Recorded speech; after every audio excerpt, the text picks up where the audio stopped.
Assalamu alaikum wa rahmatullah wa barakatuh. Les ikhwan wal akhawat, Inch'Allah, avec la permission et la grâce d'Allah Azza wa Jal, je voulais continuer mon rappel sur les ruses d'Iblis. Qu'Allah le maudisse. Sachez, mes frères et sœurs, en islam, Iblis a plusieurs stratégies et a plusieurs moyens de rentrer dans le cœur du fils d'Adam. Comme nous avons pu le voir et comme nous allons le voir et comme nous le verrons, Inch'Allah, toutes les voies sont bonnes pour distraire le serviteur d'Allah Azza wa Jal, de le distraire et de l'éloigner. Car sachez, mes frères et sœurs en islam, si Iblis n'arrive pas à faire sortir quelqu'un et à le rendre polythéiste, alors à ce moment-là, il va essayer d'autres ruses. Il va essayer des ruses comme le rentrer dans de l'association. S'il n'y arrive pas, sachez qu'il va trouver d'autres moyens comme faire perdre le temps, comme éloigner des actes d'adoration et de la prière. Sachez que Iblis ne désespère jamais. Iblis a tout le temps. Il a tout le temps de mettre sa stratégie en œuvre. Contrairement à nous, qu'on est limité en temps et qu'on essaye de tout faire maintenant et qu'on essaye de tout avoir dans un temps proche. Iblis, lui, jette ses flèches et attend le temps qu'il faut. Et cela peu lui importe si ça dure une semaine, un mois, un an ou un siècle. Sachez, mes frères et sœurs en islam, si je fais ces vidéos sur les ruses d'Iblis, ce n'est pas pour faire du buzz, ce n'est pas pour tirer un profit de la vie d'ici-bas. Mon seul et unique but dans mes vidéos, c'est de prévenir mes frères et mes sœurs en islam des ruses d'Adam, des ruses de Satan. Sachez une chose, mes frères et sœurs en islam, que quand on veut mener une guerre, une lutte, il faut étudier la stratégie de son adversaire. Il faut avoir son ennemi encore plus proche devant les yeux et prendre sa mentalité. Car en étudiant, alhamdulillah, on arrive à se préserver et à se prémunir de certaines ruses. Et alhamdulillah, certaines ruses deviennent apparentes.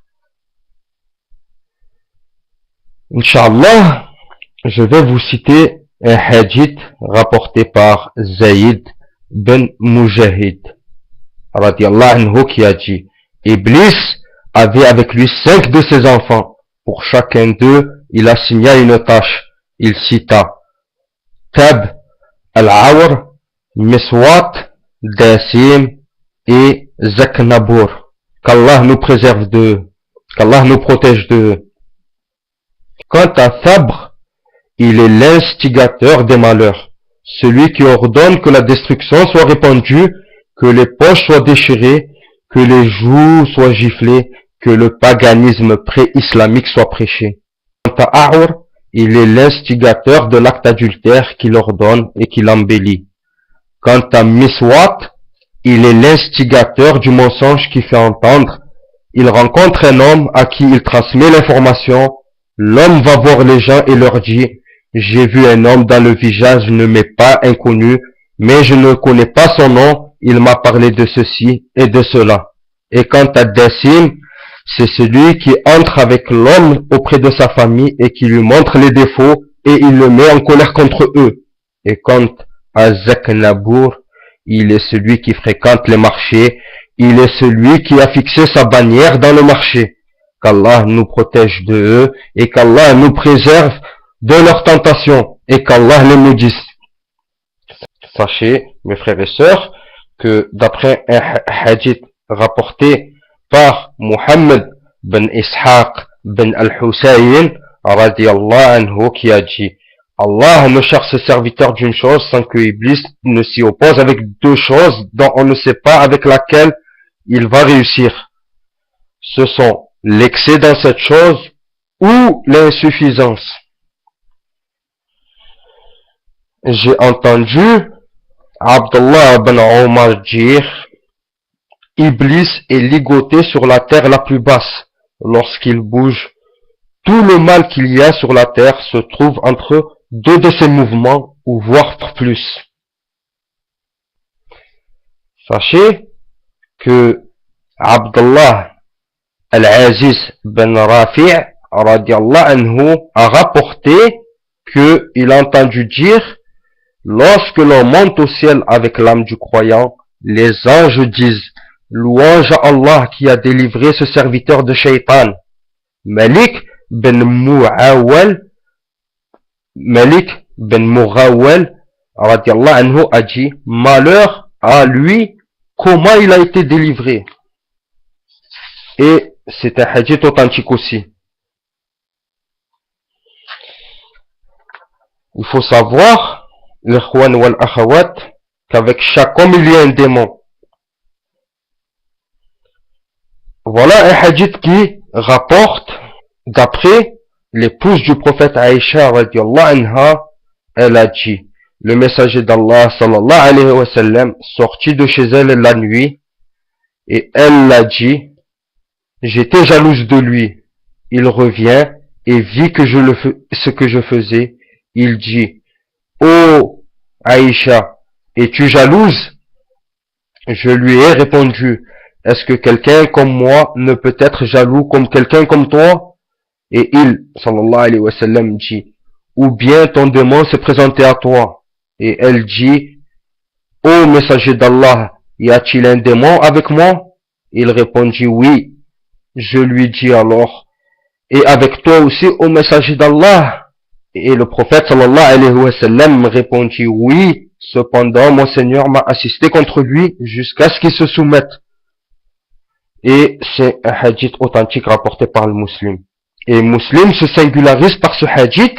Ce hadith se présente sous une autre forme, ou dans une autre version, il est dit, il m'a assisté contre lui et il s'est soumis. En tout cas, d'après un hadith rapporté par Ibn Mas'ud, qui remonte au prophète sallallahu alayhi wa sallam, où il dit, il n'y en a pas un parmi vous sans qu'il ne lui soit mandaté son compagnon parmi les djinns et un compagnon parmi les anges. Ils ont dit, même à toi, ô messager d'Allah.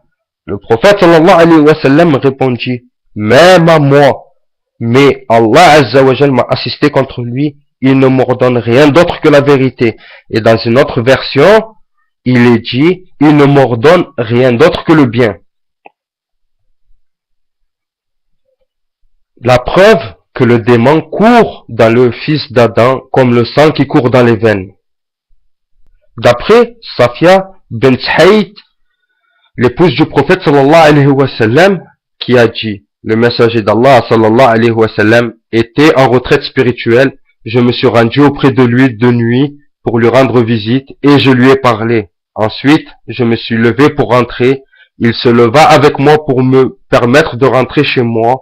Son appartement se trouvait dans la demeure de Usama ben Zayd. Deux hommes des Ansar passaient par là. Lorsqu'ils virent le messager d'Allah sallallahu alayhi wa sallam, ils accoururent. Le prophète sallallahu alayhi wa sallam a dit, attention à vous envoyer. Celle qui est avec moi, c'est Safia bint Hay. Ils dirent, gloire à Allah au messager d'Allah. Il sallallahu alayhi wa sallam a dit, le démon court dans le fils d'Adam comme court l'être humain. J'ai craint qu'il ne lance un mal dans vos cœurs, ou bien il a dit quelque chose dans vos cœurs. Et c'est un hadith rapporté par Al-Bukhari et Muslim, rahimahumullah. Et ce hadith se trouve dans les deux sahih. Al-Hattaybi, rahimahullah, a dit, il y a le fait de savoir qu'il est recommandé de mettre en garde l'homme contre toute chose parmi les choses détestables qui sont véhiculées par les suppositions et par lequel le cœur est secoué. Qu'il demande la protection contre les gens en manifestant sa désolidarisation du doute.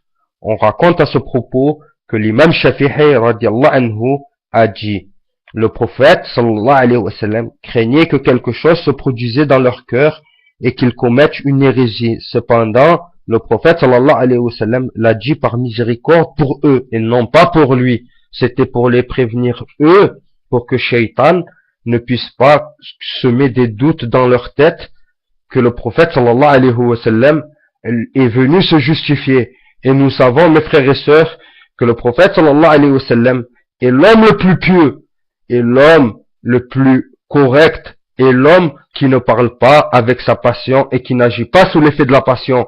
Et c'est un homme qui ne pêche pas. Il ne commet pas de péché. Il ne commet pas de fornication. Il ne connaît pas d'adultère. A'yadu billah. Qu'Allah le préserve.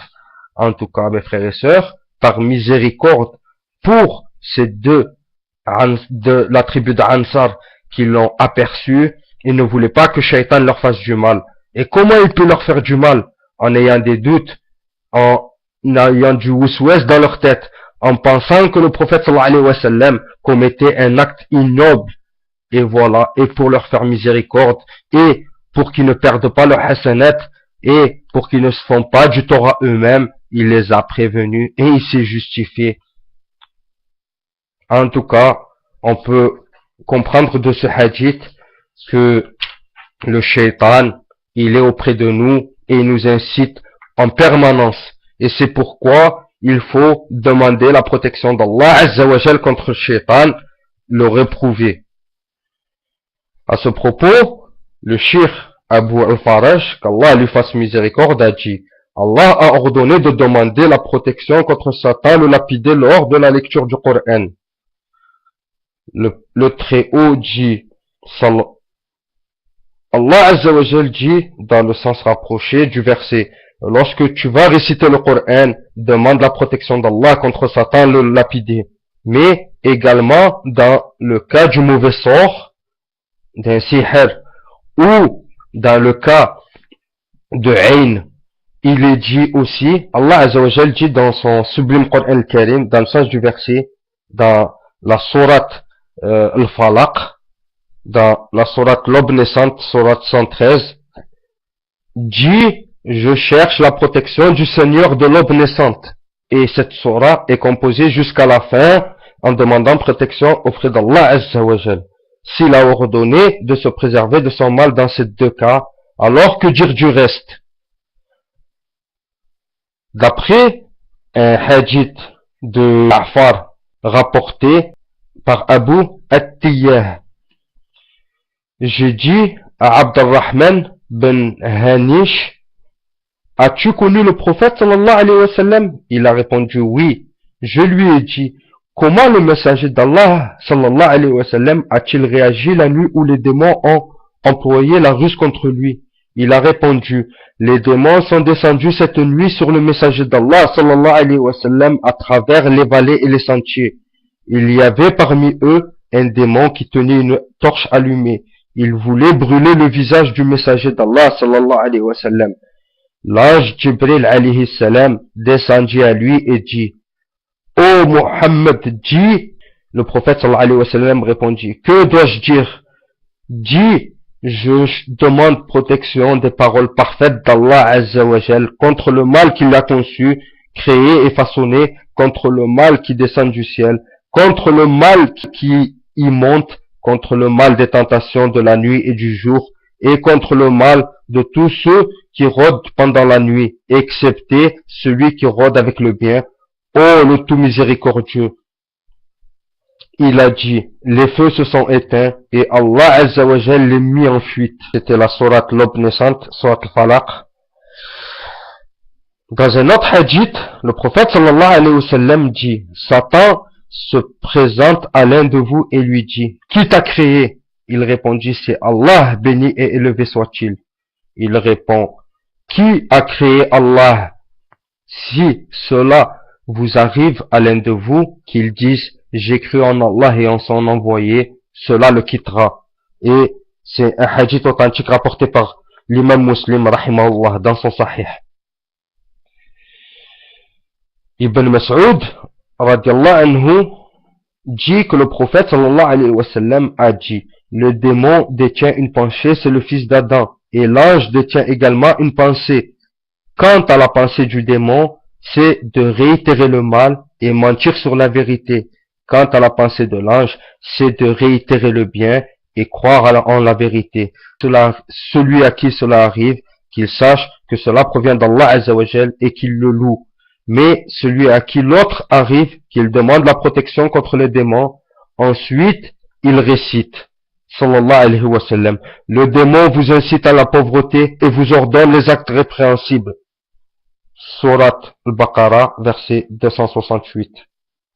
Le shirk, qu'Allah lui fasse miséricorde, a dit, Jabir l'a rapporté de Atta, radiallahu anhu, et l'a arrêté à Ibn Mas'ud. D'après Saïd ibn Jubayr et Ibn Abbas, radiallahu anhuma, qui a dit, le message d'Allah, sallallahu alayhi wa sallam, demandait protection en faveur d'Al-Hassan et d'Al-Hussein.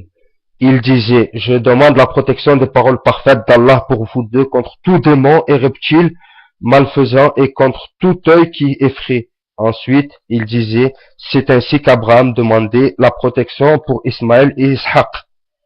Et ce hadith est authentique et rapporté par Al-Bukhari. Ce hadith a été recensé dans les deux sahih. D'après Abu Bakr ben al-Ambari a dit, le mot hamma a pour pluriel hawam. On dit que c'est tout être qui projette le mal. On dit également al-lama et al-mulama. Si le prophète a employé le mot lama, c'est pour que cela corresponde à la forme hama. Cela devient plus aisé pour la prononciation. Mufrat, rahimahullah, a dit, et voilà que le fils d'Adam fut jeté entre Allah Azzawajal et Iblis. Celui qu'il veut préserver, il le préserve, mais s'il l'abandonne, Iblis l'emportera. Quant à un certain prédécesseur qui a dit à son élève, que feras-tu de Satan s'il t'incite à commettre une faute? Il a répondu, je le combattrai. Et il a dit, mais s'il recommence? Et l'élève répondit, je le combattrai. Mais s'il recommence, dit l'autre. L'élève répondit, je le combattrai. Et le professeur dit, cela va être long. Ne vois-tu pas que si tu passais près d'un troupeau et que le chien aboie pour toi ou t'empêche de passer, que feras-tu? Il a répondu, je m'endurcirai et je le repousserai autant que possible. Et le professeur dit, ceci sera long pour toi, mais demande au propriétaire du troupeau de l'éloigner de toi. Le shirk, qu'Allah lui fasse miséricorde, a dit, sache que l'exemple d'Iblis avec une personne pieuse et une personne qui se mêle des affaires des autres est comparable à un homme assis devant la nourriture. Un chien passe près de lui, il lui dit, file d'ici. Le chien s'en va, puis passe près d'une autre personne assise ayant elle aussi de la nourriture et de la viande. À chaque fois qu'il lui donne à renifler cette nourriture, le chien ne le quitte pas. Le premier est semblable à un pieux près qui passe Satan. Il lui suffit du rappel d'Allah Azza wa Jal pour le chasser. Le deuxième est semblable à celui qui se mêle des affaires des autres. Satan ne le quitte pas de l'endroit où il commet son acte et nous cherchons la protection auprès d'Allah quand Satan le lapidait. Et salam alaikum wa rahmatullah wa barakatuhu mes frères et sœurs.